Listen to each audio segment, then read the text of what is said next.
It was a big weekend for Baker Racing Stables, and Andrew, we think we find you in Sydney. Is that the case? Yep, I'm over here.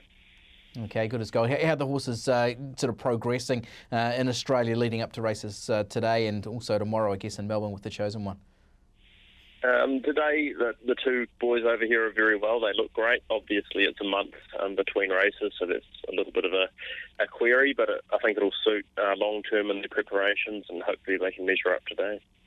Okay, well, I think we're just going to change tack and have a look at Sydney first. The gloaming, obviously, the lead-up runs from this pair, Quick Thinker and Rhaegar, were both terrific. How has their progress been leading into what is a decent step up in distance, up to the 1,800 metres today? Yeah, they've come along nicely. Obviously, like I said, a long break between races, so we've just had to keep them up to the mark. They've had two good gallops this week, and yeah, hopefully they're ready. But look, there's a couple of new ones they meet today that they didn't run into in the Ming Dynasty that are going to be pretty hard to handle. But outside of that, I think they're good chances. Okay, from here, is it a natural progression into the Spring Champion Stakes? Yeah, it's $1 million race this year, so that's pretty much the race we brought them over to both contest. And yeah, like I said, hopefully they just run well today and the solid sort of top 4 or 5 finish and hitting the line well would give us a lot of encouragement heading into that. Has it been a change in Rhaegar to think that maybe that he can sort of be more competitive alongside Quick Thinker here? We think he'll be better on top of the ground. We knew he was always going to struggle on what was quite a testing track when they raced first up at Rose Hill. He just, really never got much traction and only got out balanced up late and sort of hit the line well enough, but I think he'll be better on top of the ground. So I guess that's what's going to help, level the scores, but I think Quick Think will be just as effective on top of the ground as well. Yeah. He was terrific last time out. He does look a winning chance again. Do you share that opinion? Yeah, I think so. Yeah, he showed he's got a fair bit of quality winning fresh up, and if he draws well, they both do, and they should get good runs in the race. Gay's horse will probably lead them up. We'll be up on the pace, and we hopefully will be just stalking them. And Shadow Hero is going to get a fair way back, which hopefully he can run into a bit of trouble. That's going to help us, and we should get good runs, and they should get their chance anyway. Okay, it's be a fair bit of time on the planes for you, I guess, getting over to Sydney and then off to Melbourne. When do you fly down? Is it tonight or tomorrow morning? I'll go down to Melbourne tomorrow morning, and just head straight to the races there. Okay, and what is the report on the Chosen One? Really happy with him. Again, he's not the most energetic track worker. He's put blinkers on him a couple of times just to sharpen him up in his work, but he is very well. So looking forward to seeing how he measures up at Group 1 weight for age level, but not a heap of depth to the Underwood this year, and he gets his chance from a good draw. Of course, it's a race that Murray really loves winning. He's won it several times leading up to this. So, what are you thinking? How do you go against the Homesmans and the Gaddings and the Hartnells this weekend? Yeah, I mean, it's really hard to know. Obviously, Homesman beat us last time, but the Chosen One was first up over a mile, and he was 3 wide without cover.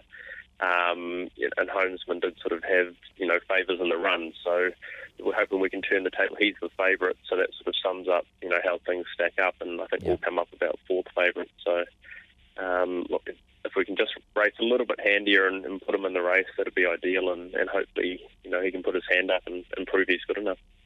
Okay, further down the track for the Chosen One, I see he's down the order in that Caulfield Cup. I think he's sort of mid-30s.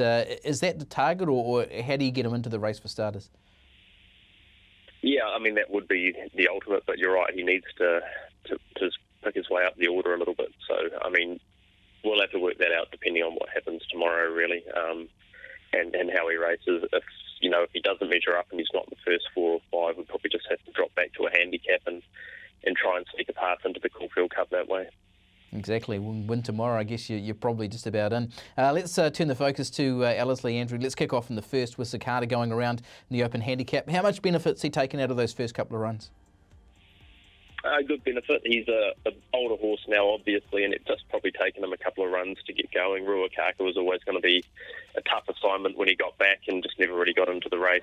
But Ellerslie suits, we know that. He's raced well there before. The only negative is he's giving a lot of weight away to the rest of the field. Yeah, exactly. Will you ride him a little bit handier today? Tactically, will things change? Yeah, I think so. He can probably take a spot sort of up on the rail, not too far behind them. Ideally, if he could trail, that would be good. If he was three back, then it probably wouldn't be too much of a drama on a heavy 10. They'll probably fan out and break open at some point, and hopefully he can pick a path through them. What are your expectations as a Zakata today, Andrew? Really expect him to run very well. I guess the only negative is the weight, but he's carried weight before in better fields, so be pretty disappointed if he didn't put his hand up today. Okay, where will we see him post this race, Andrew? No real thoughts yet. We just want to see him get back to his best form and then work out a plan off the back of that. Fair cool. Let's move you on to the 3-year-old race, the second. This is a race and a half, and you've got She's a Lady in here at $4.80 and $1.70. She's shown a fair bit of ability so far. She was second to Flaunting in the Castletown Stakes, and that fourth placing at Wanganui had a lot of merit as well. How's she come on since then, Andrew? Yeah, she's trained on well. She was very ready to go at Wanganui that day and just was quite disappointing. But I think we can probably put it down to perhaps what was a holding track. Like Puggy, they hadn't had rain for a couple of days leading into the meeting, and she really didn't let down on it at all. So I hope a looser track today, hopefully that's how it plays and she can get through it, because she has got ability. She's a good galloper and she seems to get through wet ground just as long as it's loose. And yeah, it's a very good, even field today. It's going to be a competitive race, but I think she's one of the main chances. With that rail being out so far and her being a pace influence, is it likely she sort of gets up and sits in the first couple and running? Yeah, I think so. I think she will naturally sort of jump and put herself there, and second or third and just be right there on the pace should be an advantage. Okay, let's move forward to race 6. You've got Lucietta going around in this one. Of course, has gone around in pretty good company in the past, and currently on the third line of betting at $6.50. You've drawn handily enough in barrier 3 with Matthew Cameron. What's the word on her?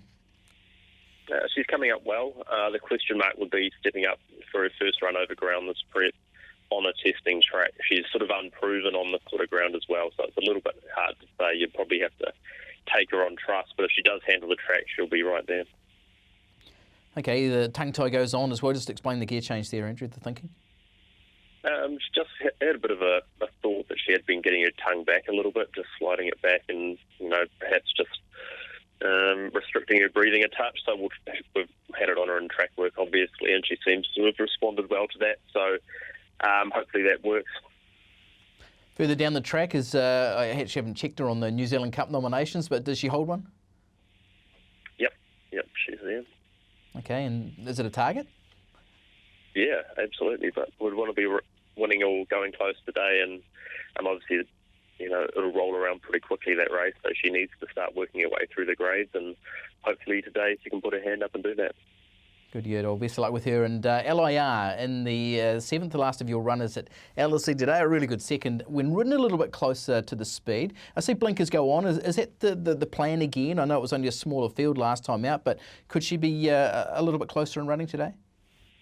Yeah, that'll be interesting. Craig will just have to work that out, how she responds with the blinkers on. We don't want to overdo it first time with the blinkers, just to send her forward or anything. I think she'll just be ridden wherever she's comfortable. And Michael Coleman rode her last time and felt she was a little bit on and off. And, she certainly loomed to win and probably didn't quite hit the line as good as she could have. And we just hope the addition of blinkers will work the oracle. Okay, and of course she handles these track conditions, so no issues there. The question that I've got in front of me is what's the best of the Baker Racing Stables runners for the weekend, Andrew? What is the best? Yes, the best of the weekend. Oh, okay. I hadn't even thought about that. We'll go with LIR. I think she's a fit horse, handle the ground, blinkers on, hope that can turn the job around, and I think she's a good each-way bet.